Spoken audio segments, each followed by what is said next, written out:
Hello plus one class. आपने जो test दिया था उसमें जो कॉमन मिस्टेक्स थी वो मैं आपको आज करवा रहा हूँ, ठीक है। वो देख लो अच्छे से। और इसके बाद जो सेकंड पार्ट का टेस्ट है उससे मैं एक दो क्वेश्चंस आपको और करवा देता हूँ, ठीक है। हमारे पास टाइम बचेगा आज, तो वो भी आप चेक कर, वो भी आगे वाला जो है वो आप अच्छे से तैयार कर लेना, ठीक है।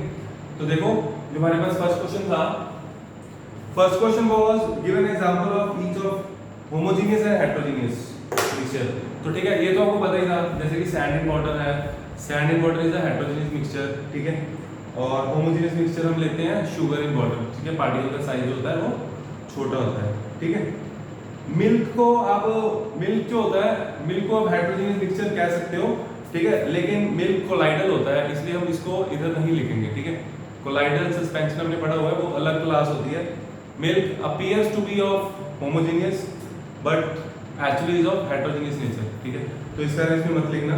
उसके बाद है what is the SI unit of density. कुछ बच्चों का ये भी क्वेश्चन करता है, देखो डेंसिटी का फॉर्मूला क्या होता है? Density equals to mass by volume.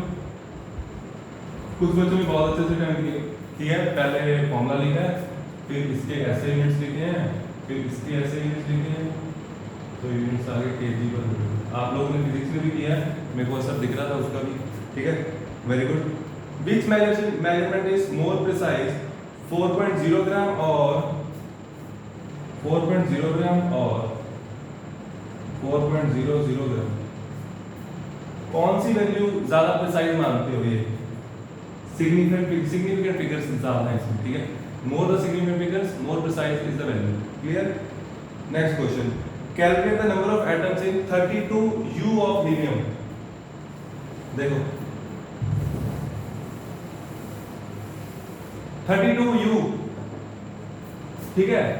आपको पता होना चाहिए हीलियम का जो एटॉमिक मास होता है दैट इज 4U। एक एटम का मास, हीलियम के एक एटम का मास होता है 4U, ठीक है। 4 ग्राम में तो एवोगैड्रो होते हैं एटम्स, ठीक है। और 4U में क्या होगा? एक एटम। तो हमें 32 में पूछा, सिंपल क्वेश्चन था, ठीक है। 4 में कितने? 4 में एक एटम, एक में कितने? 1/4। और 32 में कितने? 32U। ग्राम में पूछा था मैंने, 1/4 इंटू 32, तो 8 आंसर था इसका, 8 एटम्स। एक दो बच्चों का सही भी है, ठीक है। इसका आंसर क्या आएगा? 8। उसके बाद हमारे पास बच्चे next question, that is calculate the number of molecules present in 22 gram of CO2।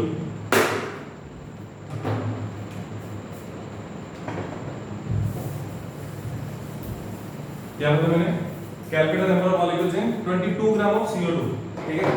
तो CO2 का मोलर मास आपको पता है ना? CO2 कार्बन का 12 plus 2 into 16 that is equals to 44U, that is atomic mass। फिर आता है मोलर मास। मोलर मास होता है mass expressed in gram is known as molar mass, ठीक है, या ग्राम एटॉमिक मास। तो हमें पता है 44 ग्राम में कितने मॉलिक्यूल्स होंगे? कॉरेस्पॉन्ड्स टू एवोगैड्रो मॉलिक्यूल्स, ठीक है बच्चे। उसके बाद 1 में कितने होंगे? ये आ जाएगा। 22 में कितने होंगे? ये भी आ जाएगा। कैसे? Na की वैल्यू पुट कर दो यहाँ पे, 6.022 10 की power 23 divide by 44 into 22, cancel 2, answer क्या आएगा? 3.011, ठीक है। ये काफी बच्चों का सही था क्वेश्चन। 3.011 10 की पावर 23 मॉलिक्यूल्स लिखो ना, लिखना मत भूलना, आधा नंबर कटेगा नहीं तो, ठीक है। Next question, right main points of Dalton atomic theory. Theory वाला क्वेश्चन था, अच्छे से याद कर लो, अच्छे से याद नहीं है, ठीक है।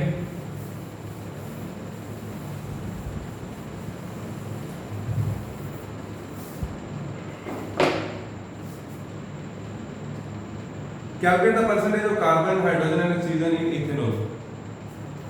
परसेंटेज कैसे निकालते हैं? पूरे कंपाउंड में C2H5OH, तो इसमें हर एक कंपाउंड की, हर एक एलिमेंट की अलग-अलग परसेंटेज निकालनी है ना, तो ठीक है, सिंपल क्वेश्चन था। इसका पहले टोटल मास कैलकुलेट करो एक मोल का। कार्बन 2 into 12 प्लस हाइड्रोजन कितने? 6 into 1 प्लस 16 कितना है? 24 प्लस 6 30 प्लस 16 46 ग्राम पर मोल। अगर ग्राम में लिखोगे तो पर मोल लिख दो, ठीक है, नहीं तो यू लिख सकते हो। यू लिखते तो एक मॉलिक्यूल का वेट होता है ना। अब हमें परसेंटेज निकालनी है, सबसे पहले परसेंटेज ऑफ कार्बन, कार्बन का वेट कितना है 24, right, 2 into 12, weight of carbon divided by total weight into 100। तो ये क्वेश्चन ऐसे करना था, ये ऑलमोस्ट सबका सही है, ठीक है, तो इजी था ये क्वेश्चन। तो अब हम आगे चलते हैं, इसको अच्छे कर लेना जिसने नहीं किया था टेस्ट में, ठीक है। नेक्स्ट है 7 फंडामेंटल क्वांटिटीज, ये आपको लिखवाई हुई है, that is mass, length, time, thermodynamic, temperature, ठीक है, और उसके बाद क्या था, ल्यूमिनस इंटेंसिटी आती है हमारे पास, एंड मोल आता है, अमाउंट ऑफ सब्सटेंस, और हमारे पास करंट आता है, ठीक है। तो ये सिंपल था क्वेश्चन। उसके बाद calculate mass in grams of 5.8 mole of N2O। Question गलत क्यों हुआ देखो, हमें गिवन था 5.8 मोल ऑफ N2O। तो बच्चों बिल्कुल बेसिक क्वेश्चन है, मोल कंसेप्ट बिल्कुल बेसिक क्वेश्चन है, ये क्वेश्चन सीखो, ठीक है, इनको समझो, नहीं समझ आते मेरे से बार बार पूछो, ठीक है, क्योंकि इसके बिना हम आगे नहीं बढ़ सकते, आगे मोल कंसेप्ट काफी बार यूज होगा तो फिर हमें दिक्कत आएगी, ठीक है। 5.8 मोल ऑफ N2O का पहले मोलर मास निकालते हैं, 1 मोल का वेट, 1 मोल ऑफ N2O कितने ग्राम का है, N2O का मास है ना, नाइट्रोजन का मास 14, ऑक्सीजन का 16, 14 2 जा 28, 28 plus 16 that is 44, 44, ठीक है। और हमें कितने का निकालना है, 5.8 मोल्स का, 5.8 मोल्स। कुछ बच्चे यहाँ पे ग्राम्स लिख रहे हैं, क्यों लिख रहे हो, कहाँ से लिख रहे हो, ऊपर बोला तो है वेट निकालना है बच्चे, क्वेश्चन है calculate mass in grams of, mass निकालना है ग्राम में किसका, 5.8 मोल ऑफ N2O का, ठीक है, तो 5.8 इसलिए मल्टीप्लाई कर दो, आंसर आ जाएगा, ठीक है, वेट आ जाएगा हमारे पास ग्राम। उसके बाद है calculate number of moles in 8 gram of O2, moles निकालने हैं यहाँ पे, मोल्स पूछा है तो आप लोग मॉलिक्यूल्स निकाले जा रहे हो, ठीक है। मोल्स, मोल्स का डायरेक्ट फॉर्मूला होता है given weight by molar mass, O2 का मोलर मास कितना, मैं पहले फॉर्मूला लिख देता हूं, ठीक है, गिवन वेट कितना 8, मोलर मास कितना 32, आंसर क्या है 1/4 यानी कि 0.25 मोल आंसर था इसका, सिंपल क्वेश्चन था, ठीक है। उसके बाद सी पार्ट, ये क्वेश्चन काफी सही था बच्चों का, molar mass if 11.2 litre of at STP weigh 8.5 gram, अच्छा क्वेश्चन थे, ठीक है, आगे ये कांसेप्ट में यूज होता है।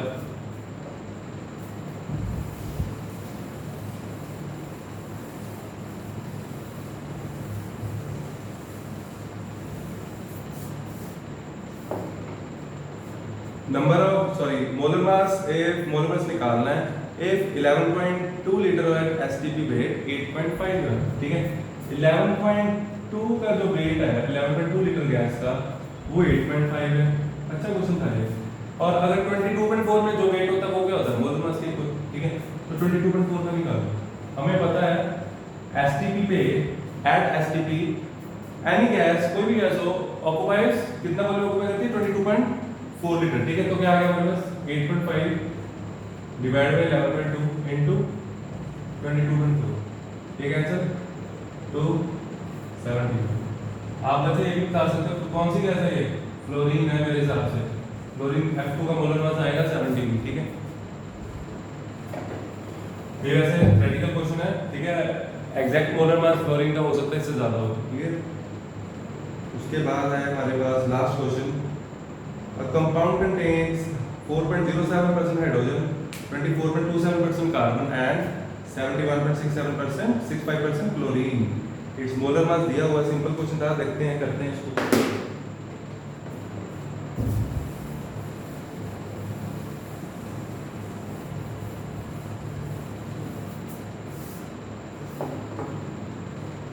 एलिमेंट इधर के लिखते हैं, सबने अटेम्प्ट सही किया था, आंसर पता लग जाएगा आपको क्या करना, हाइड्रोजन, कार्बन, क्लोरीन, ठीक है।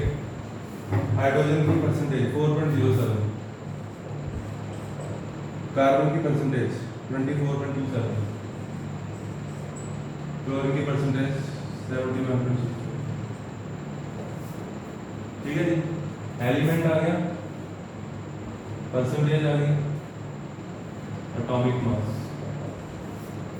मास हाइड्रोजन का 1, कार्बन का 12, क्लोरीन का Cl का 35.5, ठीक है जी। उसके बाद moles of atoms divide by 1, 4.07 divide by 1 equals to 4.07, 24.27 divide by 12 that is approximately equals to 2 point something आएगा, 2 ही लिख लो इसको, ठीक है। आगे 71 डिवाइड 65 डिवाइड बाय 35.5 into 2 71 होता है, ये भी अप्रॉक्सीमेटली 2.02 ऐसा कुछ आएगा, है ना। आप लिखना चाहते हो लिख सकते हो, 2.02 ऐसे आएगा, ठीक है। फिर इसको सिंपल होल नंबर में करो। सिंपल होल नंबर में किया तो हाइड्रोजन, इसको सबसे छोटे नंबर से डिवाइड करो, 2 से डिवाइड करोगे, करो सिंपल रेशो। तो इसको 4.07 को 2 से डिवाइड किया, ये आया 2, इसको 2 से डिवाइड किया, ये आया 1, इसको 2 से डिवाइड किया, तो ये आया 1, ठीक है। एम्पिरिकल फॉर्मूला क्या है? Here is empirical formula CH2Cl, ये आ गया जी एम्पिरिकल फॉर्मूला। आगे मॉलिक्यूलर मास दिया हुआ है ना, molecular mass is given to us that is 98 and approximately 99 right, 99। और हमें पता है एम्पिरिकल मास यहाँ से कैलकुलेट कर सकते हैं, तो कैलकुलेट करिए। Empirical mass equals to carbon का वेट 12 प्लस 2 प्लस 35.5, कितना हो गया 35, 37, 49.5 पर मोल, ठीक है। उसके बाद n निकाल लो। Empirical mass molecular mass equals to n into empirical mass, 99 n into 49.5, 49.5 से डिवाइड कर दो, n आ गया 2, n कितना आ गया 2, 2 को पुट करो आंसर आ गया। इधर कर रहा हूँ, इधर कर देता हूँ। Molecular formula equals to 2 into empirical formula, 2 into empirical formula क्या था हमारे पास, दैट इज CH2Cl, इसको अच्छे मल्टीप्लाई कर दो, कार्बन 2 हाइड्रोजन 4 Cl, इसको ऐसे भी लिख सकते हो C2, ठीक है, ऐसे ही दिस इज करेक्ट। तो ये था आपका टेस्ट, पहला टेस्ट था, बिल्कुल बेसिक टेस्ट था। और आपको 2 काम करने, ध्यान से सुनो। ये टेस्ट आपको कल तक सबमिट करना है, ठीक है। सारा एक से लेकर 10 तक सारे क्वेश्चन लिखने हैं असाइनमेंट कॉपी में, ठीक है। और असाइनमेंट मेरे को आप लोग कल तक सबमिट कर देना, ठीक है। उसके बाद इस चैप्टर का हम जो आगे वाला पार्ट है उसका टेस्ट देंगे, ठीक है। Okay bye.